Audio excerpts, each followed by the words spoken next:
విమానయాన సంస్థ ఇండిగో సంక్షోభం నేపథ్యంలో దానికి గల కారణం ఏంటనే దానిపై పెద్ద ఎత్తున చర్చ జరుగుతోంది. డీజీసీఏ ప్రవేశపెట్టిన ఎఫ్డిటిఎల్ నిబంధనలను పాటించడంలో ఇండిగో విఫలమైంది. అయితే ఇండిగో సంక్షోభానికి పైలట్ల కొరత ప్రధాన కారణం. ఈ నేపథ్యంలో దేశంలో పైలట్ల కొరత ఏర్పడడానికి కారణమేంటి? దేశంలోని యువత పైలట్లుగా మారేందుకు ఆసక్తి చూపడం లేదా అనే చర్చ మొదలైంది.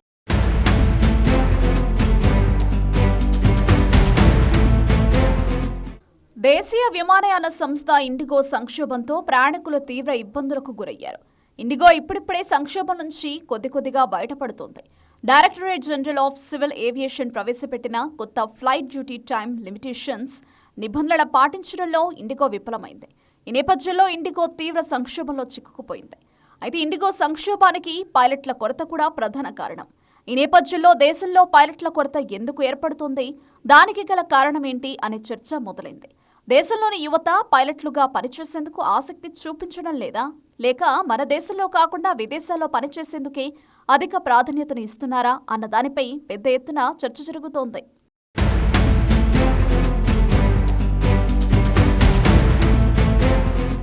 ప్రపంచంలో అత్యంత వేగవంతమైన విమానయాన మార్కెట్గా భారత్ ఉంది. 2030 నాటికి మన దేశంలో 1000 కంటే ఎక్కువ కొత్త విమానాలు ఆకాశంలో ఎగురుతాయని అంచనా ఉంది. కానీ ఆశాజనక వృద్ధి వెనుక ఒక పెద్ద బ్లాక్ హోల్ కూడా ఉంది. ముఖ్యంగా దేశంలో పైలట్ల కొరత తీవ్రంగా కనిపిస్తోంది. అందుకే ఇండిగో వంటి సంస్థలు ఇప్పుడు సంక్షోభంలో చిక్కుకున్నాయి. వేల సంఖ్యలో విమాన సర్వీసులు రద్దు చేశాయి. దీంతో ఆకాశ రవాణాలో గందరగోళ పరిస్థితి ఏర్పడింది. ఇప్పుడు నెలకొన్న పైలట్ల కొరత ఒక్కసారి వచ్చింది కాదు. ఇందులో విమానయాన సంస్థలది ఎంత తప్పుందో ప్రభుత్వాలది కూడా అంతే బాధ్యత ఉంది. ఇలా గత దశాబ్దం నుంచి పేరుకుపోయిన అనేక సమస్యలు ఇప్పుడు పెను విపత్తుగా మారాయి. ఒక వ్యక్తి పైలట్ కావాలంటే భారీగా ఖర్చు అవుతుంది. కనీసం 50 నుంచి 1.5 కోటి వరకు ఖర్చు అవుతుంది. కమర్షియల్ పైలట్ లైసెన్స్ కోసం 150 నుంచి 200 గంటల ఫ్లయింగ్ అవసరం ఉంటుంది. భారత్లో ఫ్లయింగ్ గంట ఖర్చు 12,000 నుంచి 18,000 వరకు ఉంటుంది. అమెరికా, ఆస్ట్రేలియా కంటే రెట్టింపు. దీంతో చాలా మంది విదేశాలకు వెళ్లి పైలట్ శిక్షణ పూర్తి చేసుకుంటున్నారు. కానీ అక్కడ కూడా ఖర్చు దాదాపు 35 నుంచి 45 లక్షల వరకు అవుతుంది. విదేశాల్లో పైలట్ ట్రైనింగ్ పూర్తి చేసి వచ్చినా భారత్లో లైసెన్స్ కన్వర్షన్, డీజీసీఏ పరీక్షలకు మళ్లీ అటెండ్ అవ్వాల్సి ఉంటుంది. దీనికోసం 10 నుంచి 15 లక్షలు ఖర్చు చేయాలి. ఈ స్థాయిలో ఖర్చు భరించగలిగే వారు చాలా తక్కువ మంది ఉంటారు. అందుకే అటువైపుగా తక్కువ మంది మొగ్గు చూపుతున్నారని అభిప్రాయాలు వ్యక్తమవుతున్నాయి.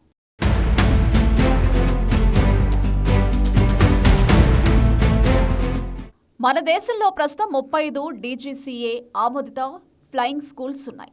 వీటి మొత్తం సామర్థ్యం ఏటా 1000 నుంచి 1200 మందికి మాత్రమే పైలట్ శిక్షణ ఇవ్వగలవు.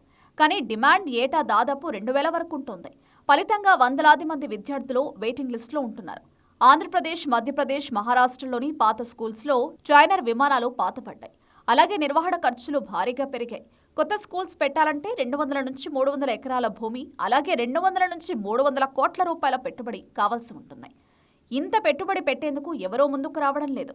సిపిఎల్ పూర్తయిన ఎయిర్లైన్ ఉద్యోగం రాదు. A320 లేదా B737 టైప్ రేటింగ్ కావాలి. దీని ఖర్చు 25 లక్షల నుంచి 35 లక్షల వరకు ఉంటుంది.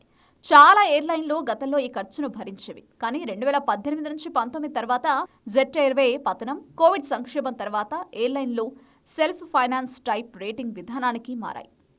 ఫలితంగా కొత్త పైలట్లు 80 నుంచి 1 కోటి రూపాయల రుణం తెచ్చుకుని శిక్షణ పూర్తి చేయాల్సి వస్తుంది. అలాగే పూర్తి చేసిన వ్యక్తికి ఉద్యోగం రాకపోతే ఆ భారం మోయాల్సి ఉంటుంది. అందుకే ఆ భయంతో ఎవరూ రుణాలు తెచ్చుకుని ట్రైన్ అవ్వడానికి ఆసక్తి చూపించడం లేదు.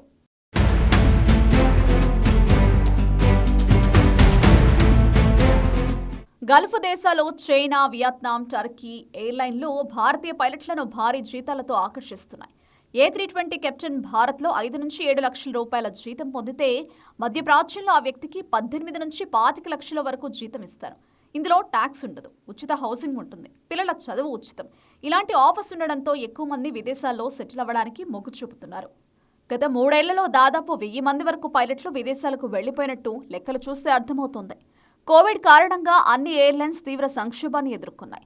దీన్ని సాకుగా చెప్పి కరోనా తర్వాత చాలా ఎయిర్లైన్స్ సంస్థలు తమ సంస్థలో ఉద్యోగులను తొలగించాయి. దీంతో చాలా మంది ఈ పైలట్ ఉద్యోగాలకు స్వస్తి చెప్పి ఇతర రంగాల వైపు కానీ విదేశాలకు వెళ్లిపోవడం జరిగింది. దీని ప్రభావంతో శిక్షణ సంస్థలో అడ్మిషన్లు కూడా భారీగా పడిపోయాయి. ఈ గ్యాప్ ఇప్పుడు కొరతను మరింతగా పెంచింది.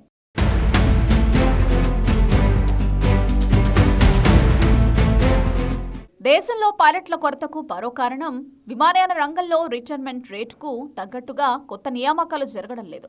కొత్తగా వచ్చే పైలట్ల సంఖ్య భారీగా తగ్గిపోయింది. అందుకే ప్రతి ఏడాది 300 మందికి పైగా రిటైర్ అవుతుంటే ఆ స్థాయిలో ఉద్యోగాల్లో చేరుతున్న వారు లేకుండా పోయారు. అయితే ఈ గ్యాప్ కంటిన్యూ అవుతోంది. ఎయిర్లైన్ సంస్థలు తమ లాభాలు పెంచుకోవడానికి స్టాఫ్ను వీలైనంత వరకు తగ్గించేశాయి. ఒక్కో విమానానికి కేవలం 8 నుంచి 9 మంది పైలట్లు మాత్రమే ఉంటారు. ఇది అంతర్జాతీయంగా 11 నుంచి 12 వరకు ఉంది. ఇందులో ఒకరు లీవ్ తీసుకున్నా మిగతా వాళ్లపై భారం పడుతుంది. ఈ పరిస్థితిలో 2025 గత నెల నుంచి తీసుకొచ్చిన రూల్ సంక్షోభం బహిర్గతమయ్యేలా చేసింది. ప్రస్తుతం నడుస్తున్న సర్వీసులకు పైలట్లను సర్దుబాటు చేయలేక ఇండిగో చేతులెత్తేసింది. మిగతా వాళ్లు ఎలాగోలా సర్దుబాటు చేసుకున్నారు. కానీ దేశంలో పైలట్ల కొరత మాత్రం స్పష్టంగా కనిపిస్తోంది.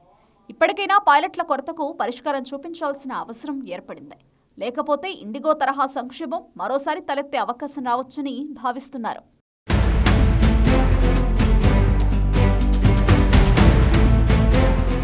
దేశంలో పైలట్లు కావాలంటే చాలా ఖర్చుతో కూడుకున్న పని కావడంతో చాలా మంది యువత పైలట్లు కావడానికి ఆసక్తి చూపడం లేదు. అదే సమయంలో భారతీయ పైలట్లను గల్ఫ్ దేశాలు, చైనా, వియత్నాం, టర్కీ ఎయిర్లైన్స్లు భారీ జీతాలతో ఆకర్షిస్తున్నాయి. ఇలాంటి కారణాలతో దేశీయ విమానయాన సంస్థలకు పైలట్ల కొరత ఏర్పడుతోంది. ప్రస్తుతం ప్రధాన సమస్యగా ఉన్న పైలట్ల కొరతను తగ్గించేందుకు ప్రభుత్వం చర్యలు తీసుకోకపోతే భవిష్యత్తులో మరిన్ని సమస్యలు తప్పవనే అభిప్రాయాలు వ్యక్తమవుతున్నాయి.